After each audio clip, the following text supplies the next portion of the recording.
Vidyadan Foundation for Education, in collaboration with Society for Integrated Development of Himalayas, organized a seminar on Indian perspectives of education from 20th to 23rd September 2012.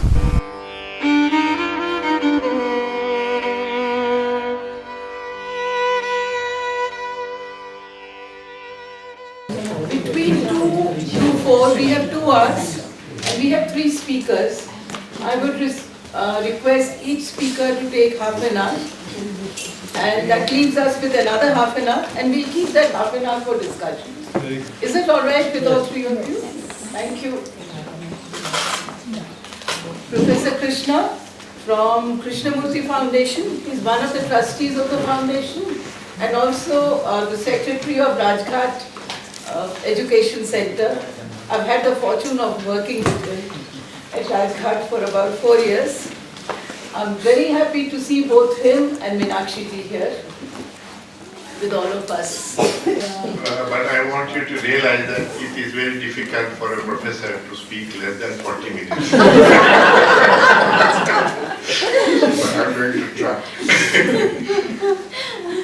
आप ऐसा समझिए lecture अधूरा छोड़ के जा रहे हैं।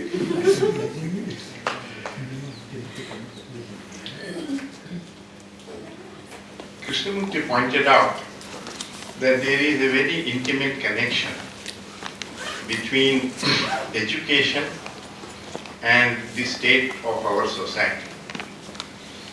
And so he said, looking at the condition of our society, it is quite clear that the present education system has failed, because in the last century we have had 2 major world wars and of course any number of other minor wars. And he pointed out that it's not enough to just impart knowledge or information or some training and skills, all of which is necessary. It only empowers the individual. He gets a job, he begins to earn money, and money also is power. So our education is imparting power to the individual, and power without wisdom is a dangerous combination, because it can be used both constructively and destructively. And when there is no wisdom, there is no guarantee that that power will not be misused.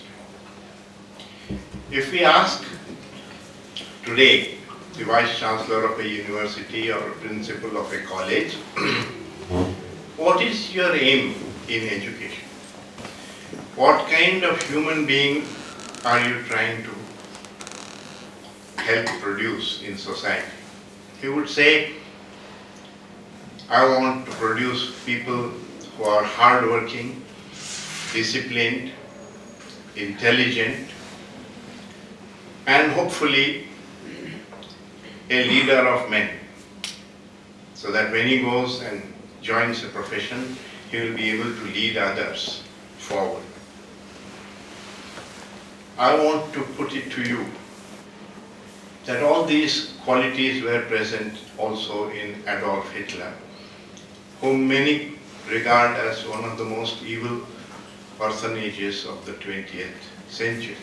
He was hardworking, he was disciplined, he was intelligent in his own work, and he was a leader of men.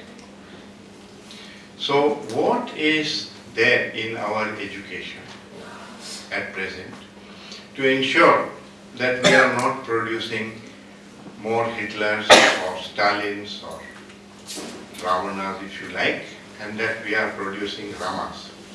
The difference between Rama and Ravana is not in power. Both were infinitely powerful.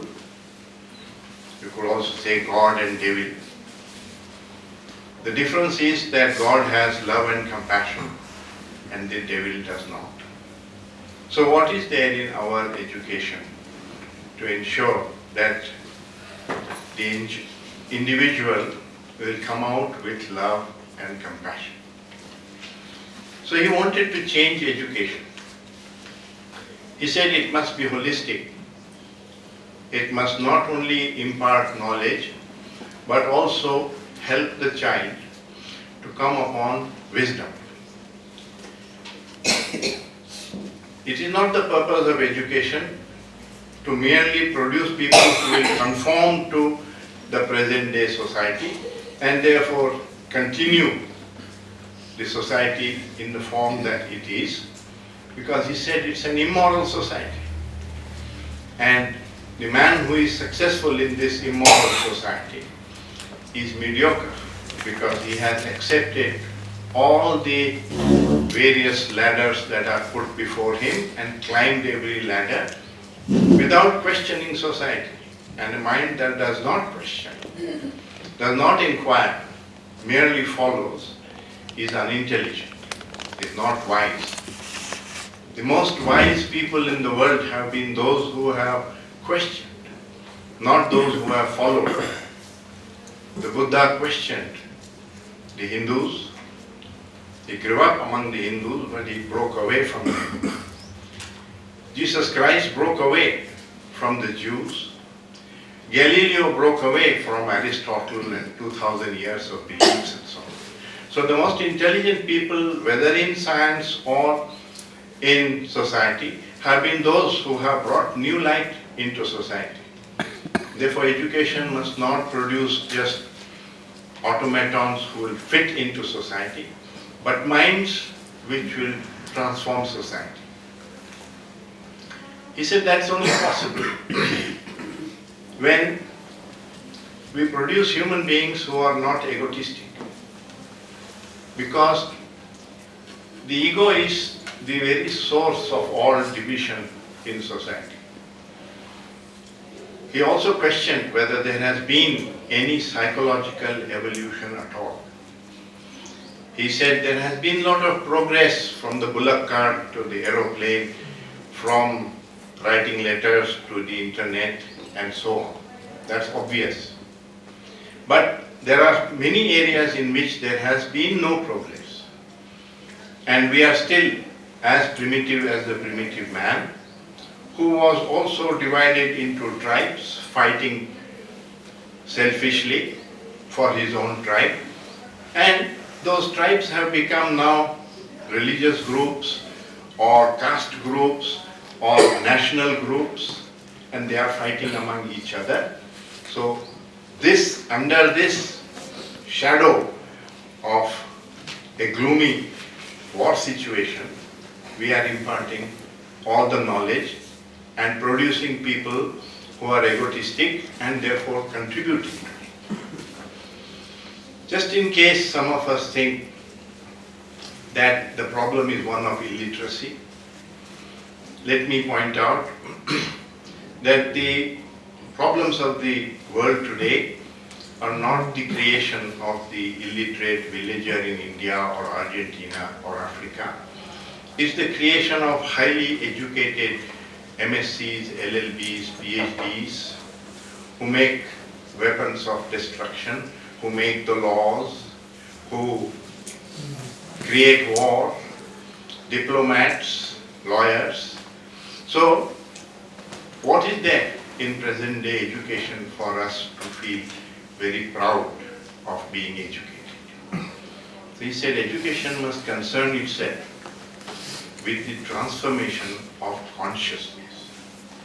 And consciousness does not transform just because you do some propaganda or impart certain ideas, however noble they may be, or philosophy. Because you can see that the professor of philosophy in a university has the same consciousness as the ordinary man. The professor of Buddhist philosophy is not Buddha. Professor of Christian philosophy is not Jesus Christ. So you can't come upon transformation of consciousness merely by imparting knowledge or noble ideas. Similarly, he said, so long as you are producing aggressive, violent, divisive human beings. No system can transform society fundamentally. We have tried communism, we have tried economic transformation, political. They merely control the manifestation of the violence within the individual in different ways, but it just manifests because whatever is there in our consciousness manifests in our relationship, and many such relationships constitute society. So we must work for the transformation of consciousness. Both the consciousness of the adults who are already conditioned and trained. So he created a lot of inquiry. He said religious inquiry is non-denominational. It is not about Christianity or about Hinduism and so on, which are particular belief systems, but it is beyond the belief system. To understand the problems of desire, of frustration, of sorrow is not a particularly either Christian or Hindu or Buddhist belief. And that understanding comes through self-knowledge. And self-knowledge is unlike the knowledge which is the accumulative form of knowledge. So he said you must have both kinds of learning. The accumulative learning which you are having just now, which expands your skills and knowledge, cultivates your memory, that is also necessary. But more necessary than that is self-knowledge, which comes from the understanding of oneself. And so we must inculcate that inquiry also into the child, and that is the essence of the religious inquiry. So never to suppress inquiry in the child. And because at the root of every social problem, if you go deeply into it, you will find that there is the ego process within our consciousness. Therefore, we must help the child not to come upon an egotistic approach to life. This means that in education, one must not use methods which promote the ego in the child. Therefore, no fear, no reward, no punishment, no competition.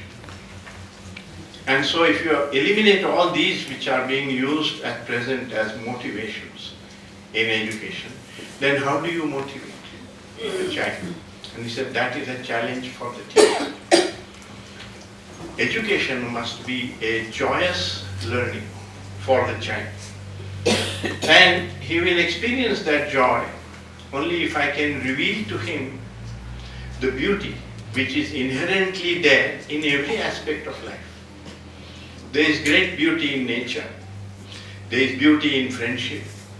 There is beauty in cooperative activity. There is beauty in science and mathematics. There is beauty in history and geography, in art, music, dance. So beauty is just inherent joy which one derives in that activity.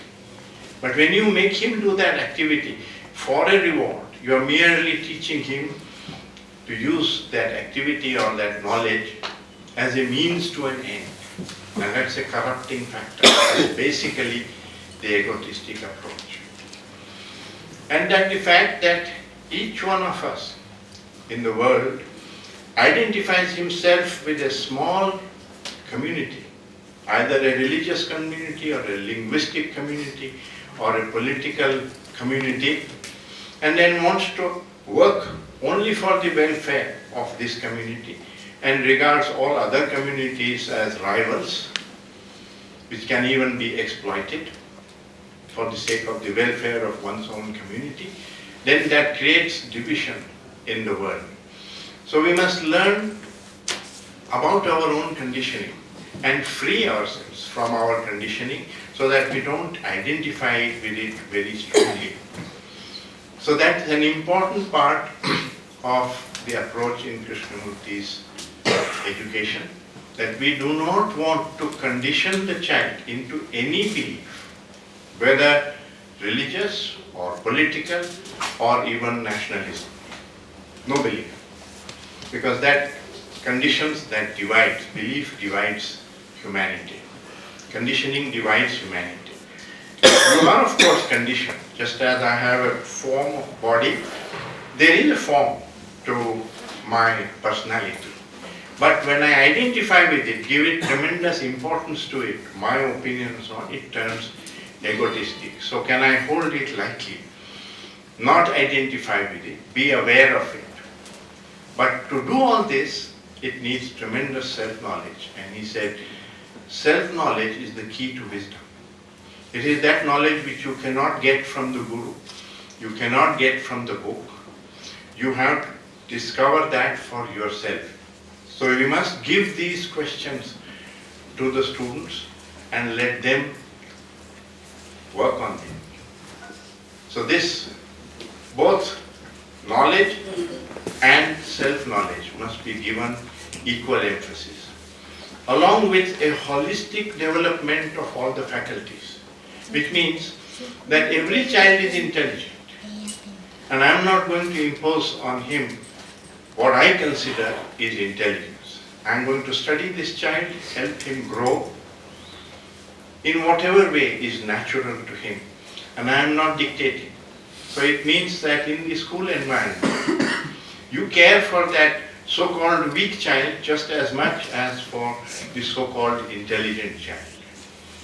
There may be a child who is good at sports, another who is good at music, third one who is good at science or mathematics, a fourth one who may not be good at academics at all, but he is a jolly good fellow. Who are we as teachers to dictate what he should be? That's what he is. You are like a good gardener. In the garden, you must water every plant and help every plant to flower the way it naturally flowers. So that's behind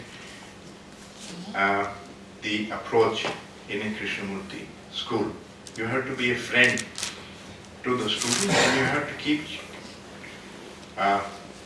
give equal value or importance to every child that you have. All this is part of the vision, and therefore that vision then dictates all the details of what kind of school you will have, what kind of campus you will have, how much time you will give for academics, what all activities you will create.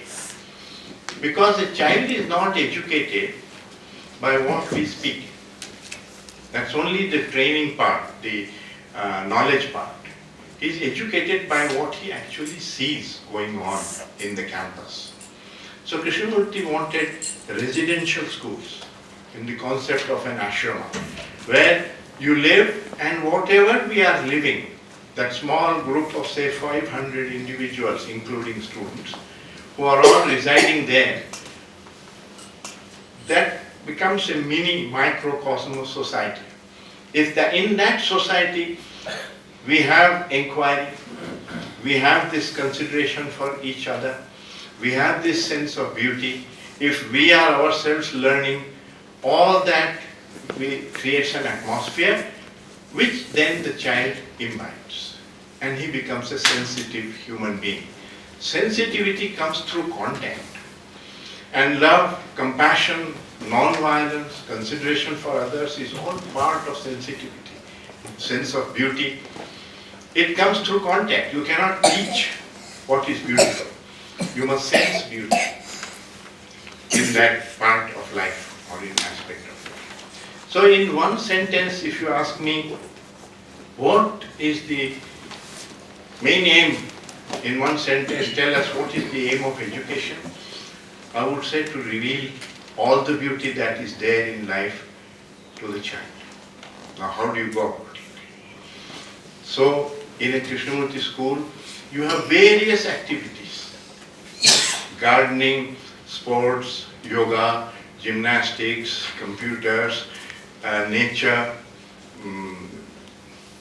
treks, various games, all kinds of activities, because we don't know where the natural talent of the child lies. And I want to expose him to all this. and let all his faculties develop. And because he stays with you, you also care about his emotional development, the problems that he is having of boredom, of anxiety, of fear, of parents, of public opinion, of violence when he feels somebody else does better than him, and so on. So no competition, caring for every child, all that is innately, you bring up that, but as he grows up at a later age, you also introduce this inquiry, that why do we feel fear of the examination? Why is there violence within me? Is it coming from my own approach, or is it something that comes from outside? You conduct discussions like this, whether you do it in a classroom situation or you do it in the hostel one-to-one. These are details one can work out. But that's an important part of creating a mind that is inquiring both about the external world and also about the inner world within ourselves. So I have brought a few slides which will just summarize what I have said. And then I'll really leave it to Kabir to tell you about the implementation of these ideas, because he has built at least 3 and he's into 4th Krishnamurti school that he is trying to create. Krishnamurti school is not a school run by the Krishnamurti Foundation India. A Krishnamurti school is a school which is attempting to realize this vision which I am presenting before you. So can I have the first slide? Okay, thank you. That's this Krishnamurti's statement. I can read it from here. You can read it. No, this is fine. This is fine. No, I don't. This is new to me. That education may have a different meaning altogether. Not merely transferring what is printed on a page to your brain. Education may mean opening the doors of perception to the vast movement of life. It may mean learning how to live happily, freely, not in hate and confusion, but in beatitude. Modern education is blinding us. We learn to fight each other. Right education is surely letting the mind free from its conditioning. Perhaps then there can be love, which in its action will bring about true relationship between man and man. This is just, I'm a scientist, so I like to have equations. This is just to show to you what the ego does, ego process does for us. On the left, the first item is a natural gift which we all have from life. And when you add the ego process to it, see what it becomes. Take love and add the ego to it, it turns into attachment, possessiveness. Take wishes, I wish to meet my friend, I wish to go for a walk. Add ego to it and it turns into desire and addiction. Power, which is the ability to do things, so useful. Add the ego to it and it turns into domination and exploitation. Sexuality, which is there in plants, in animals, is there in us, part of nature. Add the ego to it and it turns into lust, pornography, rape. It's growing right now in society, widely. Friendship, add the ego to it, turns into support and dependence. Humility, a virtue, we add ego to it and it becomes a feeling of inferiority and servility. Talent, so useful, we are all cultivate that through education. Add the ego to it and it becomes pride, vanity, a feeling of superiority. Excellence, so desirable in every aspect of life. Add the ego to it and it turns competition and rivalry. Groups, you have to work in groups, whether you play cricket or you run a post office or a hospital. Add the ego to it and it creates division, nationalism. Thinking, add the ego to it and it becomes worry, fear and anxiety. Pleasure, so natural. You eat food and you get pleasure. You meet a friend, you get a pleasure. Add the ego to it and it becomes habit, addiction, boredom. Needs, we all have needs, add the ego to it and it becomes greed and covetousness. So I'm just pointing out that the central problem of the world is the ego process in us. And therefore it's important that education helps the child to come out of this ego process in. So I have listed now the main elements of the vision of education. This is not a list from Krishnamurti, this is something I have built after reading him. One, create a global mind, not nationalistic. One that cares for the whole world and feels that all the wisdom of the entire humanity is my heritage, not only the Indian wisdom or Buddhist wisdom. Emphasize human development rather than economic.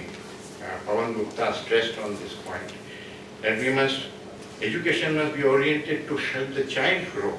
It's not meant to solve the economic problems of the country, which means you value more goodness rather than efficiency.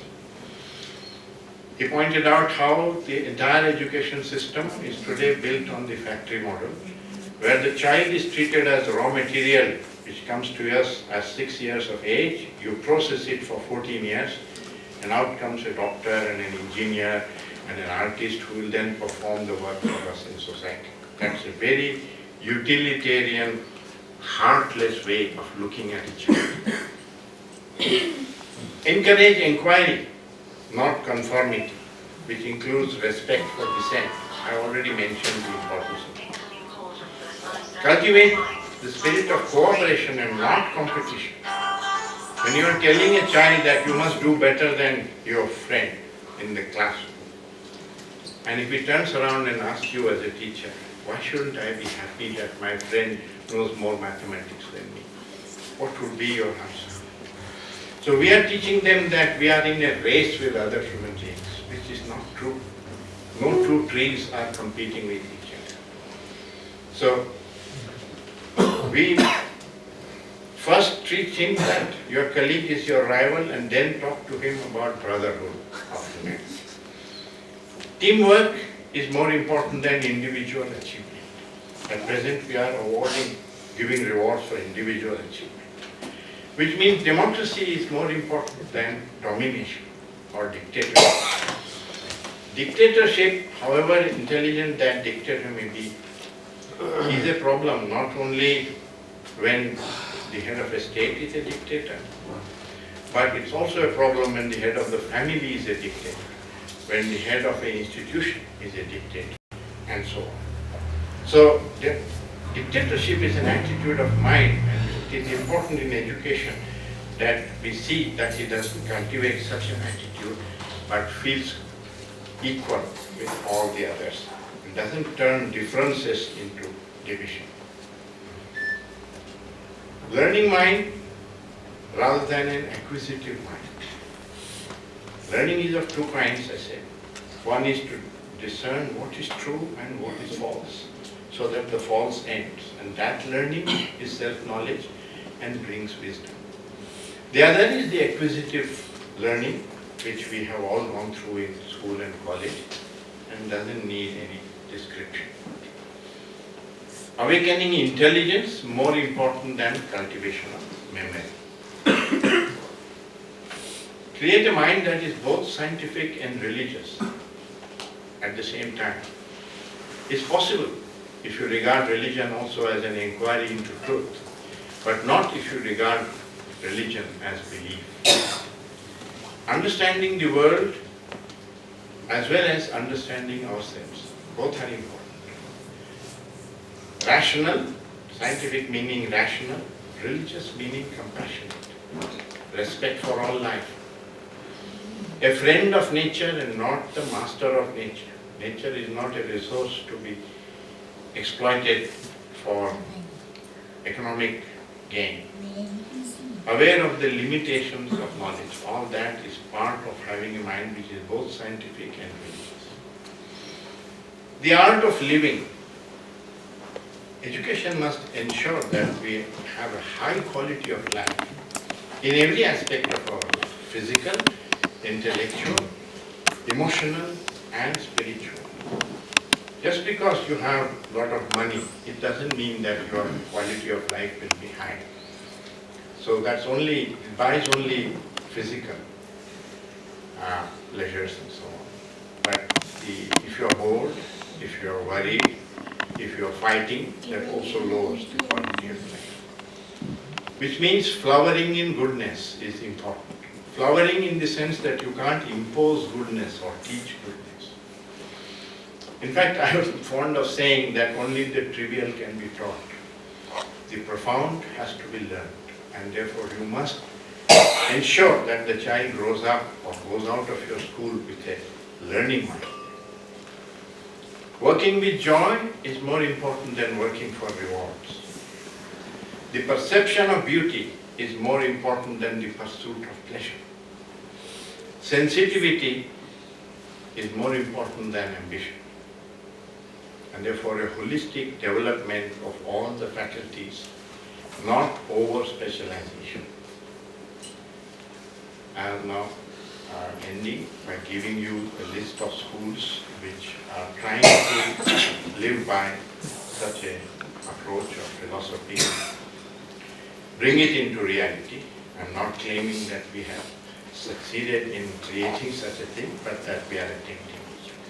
So the Rishi Valley School in Andhra Pradesh was the first one that was started near Madanapalli. The Rajghat Besant School, where I am located, where Kabir also worked for 3 years in Varanasi, the next school, 1936. Then there is the Valley School in Bangalore in 1975. The school in Madras in 1973. There may be another. Sahyadri School in Pune, which is also a residential school, which is the latest school that was started near Pune. And in USA there is the Oak Grove School, and in UK the Brockwood Park School. They have all different systems and different ways of imparting education. Some are big, some are small, some are day schools, some are residential schools. But they all work with the same philosophy. Those of you who are more interested in studying this approach, the following books I refer to you: Education and Significance of Life, all by Krishnamurti. Letters to Schools, Volume 1 and 2. Krishnamurti on Education, which was brought out by the Foundation. There are dialogues with teachers and students. And A Flame of Learning, which was brought out by the Brockwood Park School in England, and contains dialogues which he had with teachers and students there. Thank you. I think I end it here.